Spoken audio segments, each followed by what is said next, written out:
ഞങ്ങളിവിടെ ഒരിക്കലും ഒരു പ്രതിഷേധത്തിനോ അല്ലെങ്കിൽ പ്രശ്നത്തിനോ വന്നതല്ല. ഞങ്ങൾക്ക് ജോലി വേണം.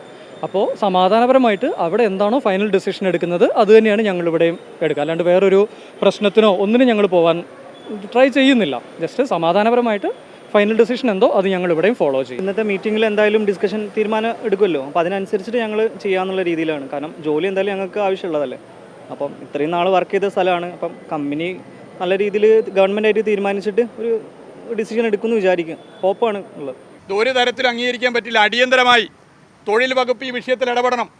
സ്റ്റേറ്റ് ഗവൺമെൻറ് ഈ വിഷയത്തിൽ ഇടപെടണം. ഇത് കേരളത്തിൻ്റെ പ്രതിപക്ഷ നേതാവുമായും ചർച്ച ചെയ്തു. വളരെ ഗൗരവത്തിലുള്ള ഈ വിഷയം ടേക്കപ്പ് ചെയ്ത് തൊഴിൽ വകുപ്പ് മന്ത്രിയുമായും മുഖ്യമന്ത്രിയുമായും ഉടൻ തന്നെ ചർച്ച ചെയ്യാനാണ് ഞങ്ങൾ ഉദ്ദേശിക്കുന്നത്. ഇത് അനുവദിച്ചു കഴിഞ്ഞാൽ കേരളത്തിൽ നാളെ എല്ലാ സ്ഥാപനങ്ങളിലും ഇത് ആവർത്തിക്കും. ഇതൊരു സാമ്പിൾ ഡോസാണ്. കേരളം ഇന്ന് വരെ 2020 ലേബർ കോഡ് കേരളത്തിൽ വന്നതിന് ശേഷം ഇതുവരെ ഈ 5 കൊല്ലം LDF ഗവൺമെൻറ്റിൻ്റെ കാലത്ത് ഇതുപോലെ കൂട്ടപ്പിരിച്ചുവിടലുകൾ അനുവദിച്ചിരുന്നില്ല. ശക്തമായി സ്റ്റേറ്റ് ഗവൺമെൻറ് ലേബർ ഡിപ്പാർട്ട്മെൻറ്റ് ഇടപെട്ടു. എന്നാൽ ഇത് അനുവദിച്ചാൽ നാളെ മുതൽ കേരളത്തിൽ തോന്നുന്നത് പോലെ പിരിച്ചുവിടലുകൾ ഉണ്ടാകും. ഇത് ഏതെങ്കിലും ഒരു പ്രത്യേക രാഷ്ട്രീയ പാർട്ടി മാത്രം പിന്തുണ നൽകേണ്ടതോ അല്ലെങ്കിൽ ട്രേഡ് യൂണിയൻ ഏതെങ്കിലും ഒരു ട്രേഡ് യൂണിയൻ പിന്തുണ നൽകേണ്ട പ്രശ്നമല്ല. എല്ലാവരും ഒന്നിക്കേണ്ട പ്രശ്നമാണ്.